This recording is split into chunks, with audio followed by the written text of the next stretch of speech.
Riya sir വ്യത്യസ്തമായ കുറേ രാജ്യങ്ങൾ സന്ദർശിച്ചിട്ടുണ്ടല്ലോ. അപ്പം ഇതിൽ നിന്നൊക്കെ വ്യത്യസ്തമായിട്ട് ഇപ്പോൾ നമ്മൾ യു എയിലേക്ക് അല്ലെങ്കിൽ ദുബായിലേക്ക് വരുന്ന സമയത്ത് ഇവിടുത്തെ ബിസിനസ്സുകളെ വളർത്താൻ വേണ്ടി ഇവിടുത്തെ ഒരു ഗവൺമെൻറ്റൽ സപ്പോർട്ട് എന്ന് പറയുന്നത് ഒരു അസാമാന്യമായ ഒരു ഫാക്ടറാണല്ലോ. നമ്മളൊക്കെ അത് അനുഭവിക്കാൻ പറ്റുന്ന ഒരു കാര്യമാണല്ലോ.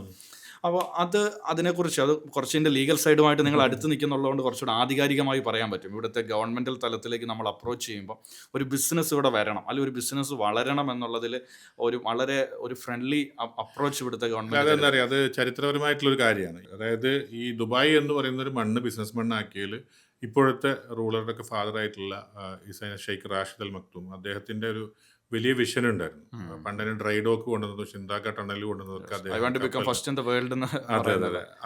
അപ്പോൾ അത് ആ ഒരു ഫസ്റ്റ് ആവണം എന്നുള്ള ചിന്ത ഇപ്പോഴത്തെ റൂളർ എല്ലാവരും പങ്കുവെക്കുന്ന ഒരു സംഭവമാണ്. എല്ലാവരും ഒരു ഇന്റർവ്യൂവിൽ അദ്ദേഹത്തോട് ചോദിക്കുന്നുണ്ട്, നിങ്ങൾ എന്തിനാണ് എല്ലാം ഫസ്റ്റ് ആവാൻ വേണ്ടിയിട്ട് ശ്രമിക്കുന്നു പറയുമ്പോൾ അദ്ദേഹം പറയുന്നുണ്ട്, എന്തുകൊണ്ട് എനിക്ക് ആയിക്കൂടാ എന്നുള്ളത്.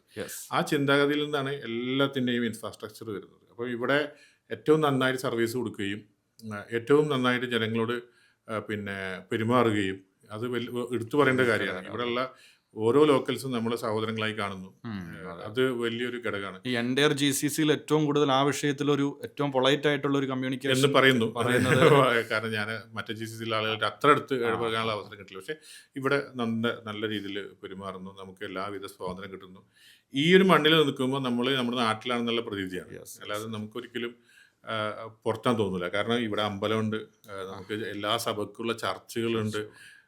ലോകത്ത് ആദ്യമായിട്ട് മിനിസ്റ്റർ ഫോർ ടോളറൻസ് വന്നത് ഇപ്പോൾ UAE അതായത് ഹിസൈനസ് ഷെയ്ഖ് മുബാറക് അൽ നഹിയാൻ, അദ്ദേഹമാണ് ടോളറൻസ് മിനിസ്റ്റർ. അപ്പം ഇങ്ങനൊരു മിനിസ്ട്രി നമ്മുടെ നാട്ടിൽ വേണ്ടത്. അപ്പോൾ മതസൗഹാർദ്ദത്തിന് വേണ്ടിയിട്ട് ഒരു മന്ത്രാലയം പ്രവർത്തിക്കുന്ന ഒരു രാജ്യം, എല്ലാത്തിനും ഇൻഫ്രാസ്ട്രക്ചർ വളരെ കൃത്യമായിട്ട് ഉണ്ടാക്കി വെച്ചിട്ടുണ്ട്. അതിന് കൃത്യമായ ധാരണകളുണ്ട്. ഇപ്പോൾ ഇവിടെ UAE ടാക്സ് ഫ്രീ ആയിരുന്നു, ഇപ്പോൾ ടാക്സ് വരുന്നു. പക്ഷേ എന്നാലും അതൊക്കെ കൃത്യമായി പഠിച്ച് കൺസൾട്ടൻ്റ് വെച്ച് വളരെ കംഫർട്ടായിട്ട് വളരെ സ്മൂത്തായിട്ടാണ് അതൊക്കെ നടന്നത്. ഒരു എന്താ പറയുക, ട്രാൻസ്ഫോർമേഷൻ നടന്നത്. ഇംപ്ലിമെന്റ്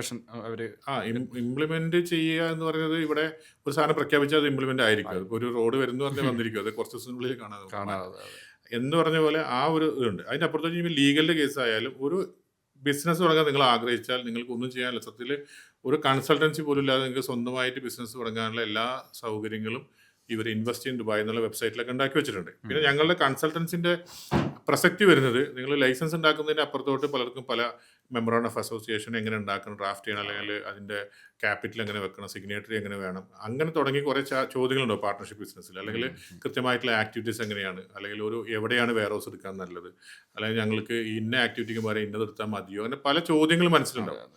അപ്പോൾ ഞങ്ങളൊരു കൺസൾട്ടൻസിയാണ് കൊടുക്കുന്നത്. പക്ഷേ ഒരു ലൈസൻസ് ഉണ്ടാക്കാനുള്ള എല്ലാ രീതിയിലുള്ള സൗകര്യങ്ങളും നമുക്ക് എല്ലായിടത്തും ഉണ്ട്. മറ്റൊന്ന് ദുബായിൻ്റെ എടുത്ത് പറയേണ്ടത്, ദുബായിൽ വർഷങ്ങൾ തോറും മികച്ച ഗവൺമെൻറ് ഡിപ്പാർട്ട്മെൻറ്റിൽ അവാർഡ് കൊടുക്കുന്നതിനോടൊപ്പം ഏറ്റവും മോശമായിട്ടുള്ള ഡിപ്പാർട്ട്മെൻറ്റിൻ്റെ അവാർഡ് കൂടി വാങ്ങിക്കണം. അത് ആ ഉദ്യോഗസ്ഥനും കൂടി സ്റ്റേജിൽ കയറണം. സ്വയം പെർഫോമൻസ് ചെയ്തേ പറ്റുള്ളൂ.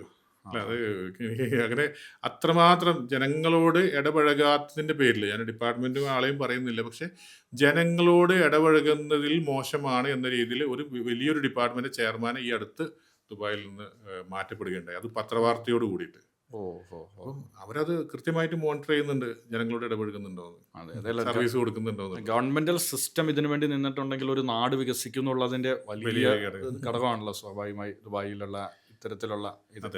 അതേപോലെ തന്നെ ഈ മൾട്ടി കൾച്ചറൽ അല്ലെങ്കിൽ മൾട്ടി ലാംഗ്വേജ്, മൾട്ടി നാഷണാലിറ്റീസ് ഇവിടെ വരുന്ന സമയത്ത് അത് നമ്മളുടെ ബിസിനസ്സുകളെ അല്ലെങ്കിൽ നമ്മളുടെ വിഷനുകളെയൊക്കെ ഒരു അടുത്ത തലത്തിലേക്ക് കൊണ്ടുപോകാൻ വേണ്ടി ഭയങ്കരമായ ഒരു ബൂസ്റ്റിംഗ് ചെയ്യുന്ന ഒരു ഫാക്ടർ തന്നെയല്ലേ? അത് ആണ് താനും. അത് കൂടാതെ തന്നെ ഓരോ നാഷണാലിറ്റിക്കും ഓരോ ഏരിയ ഉണ്ടെന്ന് പറഞ്ഞ പോലെ UAE നമ്മള് കരാമേ പോകുമ്പോൾ മലയാളികളും നമ്മുടെ കൾച്ചറും കാണാം, ഇപ്പുറത്തോട്ട് പോകുമ്പോൾ വേറൊരു കൾച്ചർ കാണാം, ഡൗൺ ടൗണിൽ പോകുമ്പോൾ അങ്ങനെ തുടങ്ങിയിട്ട് ചില വീഡിയോസുകളൊക്കെ ഇപ്പോൾ വരും റിയൽ എസ്റ്റേറ്റുകാരുടെയൊക്കെ. ഓരോ നാഷണാലിറ്റി പറഞ്ഞിട്ട് അവരെവിടെയാണ് ഉള്ളതെന്ന് പറഞ്ഞ പോലെ. ഇപ്പോൾ റിഗ്ഗയിലൊക്കെ പോയാൽ മൊത്തം ഫിലിപ്പീൻസ് മാത്രം, അങ്ങനെ ബർദുബായിൽ പോയാൽ നമുക്ക് നോർത്ത് ഇന്ത്യൻസിനെ കാണാമെന്ന് പറഞ്ഞ പോലെ.